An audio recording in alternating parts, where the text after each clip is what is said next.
Hi అండి. ఒక ముఖ్య గమనిక అండి. ఈసారి సమ్మర్ చాలా తీవ్రంగా ఎండలైతే ఉన్నాయండి. మండిపోతున్నాయి. ఏప్రిల్ 19 నుండి 31 వరకు ఎండ తీవ్రత చాలా పెరుగుతుందండి. వాతావరణ శాఖ అయితే చెప్తుందండి. ఉదయం 10 గంటల నుండి 3 గంటల వరకు మనం బయటికి వెళ్ళకపోవడం మంచిదండి. ముఖ్యంగా చిన్నపిల్లలు, వృద్ధులు బయటకు వెళ్ళకపోవడమే మంచిదండి. మనకి గాలి సరిగా వచ్చేలాగా కిటికీలని తెరుచుకొని బయటి గాలి లోపలికి వచ్చేలాగా ఉంచుకోవాలి.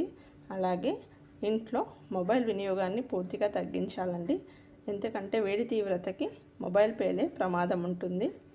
ఎక్కువగా ఏసీ వాడితే ఏసీ టెంపరేచర్ని 24 డిగ్రీస్ నుంచి 25 డిగ్రీస్ వరకు పెట్టుకోవచ్చు.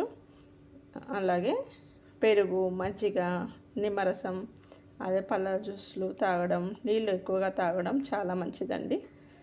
కార్లలో వెళ్ళినప్పుడు కిటికీస్ని, విండోస్ని ఓపెన్ పెట్టుకొని ఏసీ వేసుకుంటే చాలా బాగుంటుందండి. ఓకేనా ఫ్రెండ్స్, కేర్ఫుల్గా ఉండండి. బాయ్ అండి. Thanks for watching.